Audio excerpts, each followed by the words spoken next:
kita belajar di tema 3, tokoh dan penemuannya. Subtema 3, ayo menjadi penemu, pembelajaran yang kedua. Mari adik-adik kita belajar bersama-sama. Kamu pasti suka mendengar radio, bukan? Ayo adik-adik kita cari tahu bagaimana radio ditemukan dengan membaca kisah di bawah ini. Nah, ini adalah penemu radio. Namanya Guglielmo Marconi. Guglielmo Marconi, sang penemu radio. Sejak lahir di Bologna, Italia pada 25 April 1874. Sejak kecil, ia menunjukkan minatnya pada bidang fisika dan elektro adik-adik.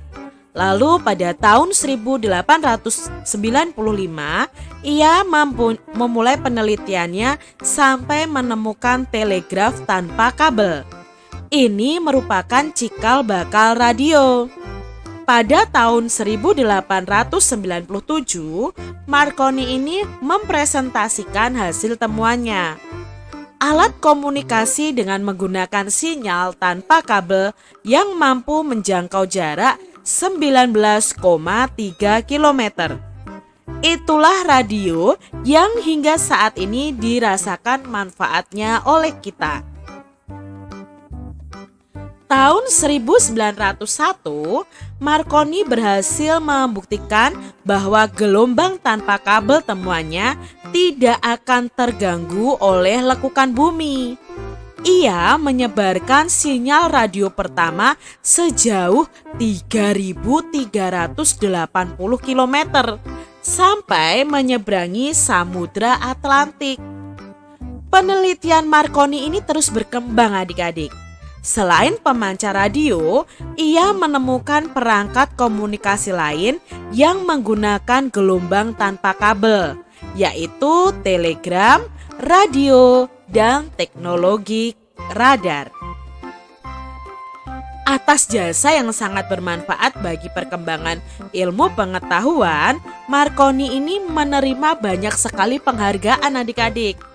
Penghargaan antara lain Nobel di bidang fisika dan gelar kehormatan dari Kaisar Rusia. Nah, itu tadi tentang penemu radio.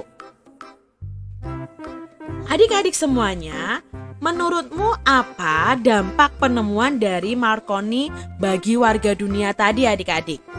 Tentunya penemuannya itu telegraf, telegram, radio itu sangat bermanfaat ya adik-adik ya.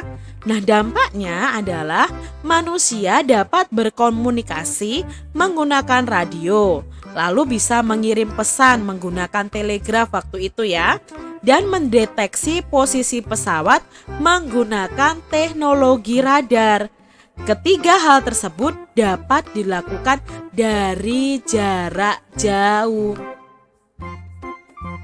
Lalu, apa yang akan terjadi bila Marconi tadi tidak menemukan radio adik-adik? Apa ya yang akan terjadi?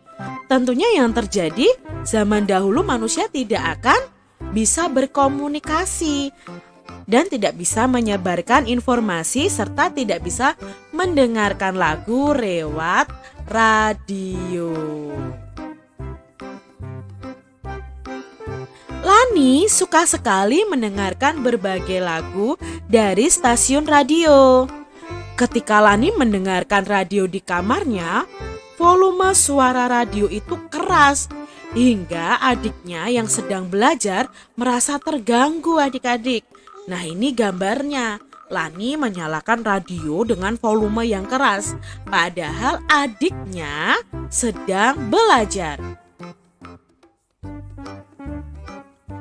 Menurut adik-adik semua, apakah Lani sudah menggunakan hak dan kewajibannya secara seimbang?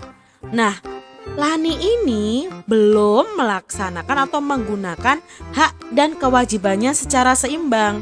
Meskipun Lani itu berhak mendengarkan lagu dari radio, tetapi Lani juga mempunyai kewajiban untuk mendukung adiknya dalam hal pendidikan atau membantu adiknya belajar. Nah, di sini Lani belum memikirkan kewajibannya untuk mendukung adiknya belajar.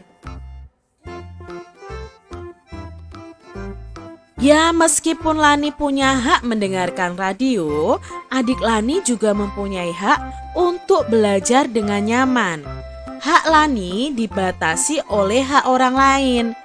Lani harus bertanggung jawab menggunakan haknya.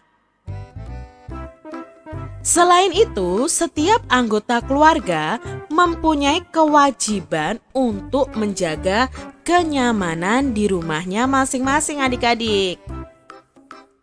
Nah, adik-adik, berilah pendapatmu tentang kegiatan berikut ini.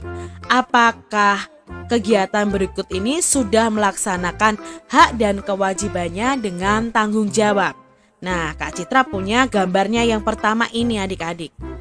Wah, ada gambar anak SD naik sepeda motor berboncengan 3 lagi.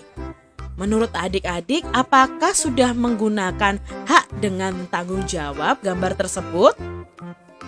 Belum adik-adik, karena mereka belum cukup umur untuk memiliki hak berkendara. Nah, kita itu akan boleh ya adik-adik naik sepeda motor atau mengendarai sepeda motor ketika usia kita itu sudah 17 tahun. Lah kalau masih SD kan belum 17 tahun. Jadi gambar ini belum menunjukkan penggunaan hak sesuai tanggung jawabnya. Lalu apakah ini sudah melaksanakan kewajiban dengan tanggung jawab? Belum juga adik-adik, karena mereka tidak menaati undang-undang seperti tidak menggunakan helm, berboncengan 3, dan berkendara tanpa SIM. Nah, SIM sendiri kan kita dapatkan ketika usia kita sudah 17 tahun. Gambar yang kedua adik-adik, menurut adik-adik apakah ini sudah menggunakan hak dan melaksanakan kewajiban dengan tanggung jawab? Nah, gambar ini sedang ulangan ya, tetapi anak ini malah mencontek. Nah, kira-kira apakah ini sudah menggunakan hak dengan tanggung jawab? Tentunya belum, karena ia mewujudkan haknya mendapatkan nilai tinggi itu dengan mencontek. Kita punya hak kok adik-adik untuk mendapatkan nilai yang tinggi, tetapi tidak dengan mencontek. Lalu apakah dia sudah melaksanakan kewajibannya? Nah, kewajibannya itu kan belajar adik-adik. Kalau mencontek berarti dia belum belajar. Jadi dia belum melaksanakan kewajibannya karena ia tidak mau belajar sebelum menghadapi ujian atau ulangan. Menurutmu, mengapa sih adik-adik kita harus melaksanakan hak dan kewajiban dengan tanggung jawab? Nah, karena hak yang kita miliki itu terdapat hak orang lain juga yang wajib kita hargai. Sehingga hak dan kewajiban yang kita lakukan tidak hanya berdampak kepada diri kita sendiri, tetapi juga kepada orang lain. Maka antara hak dan kewajiban itu harus seimbang. Apa yang terjadi jika kita tidak melaksanakannya adik-adik? Nah, yang terjadi adalah bisa merugikan diri kita sendiri maupun orang lain.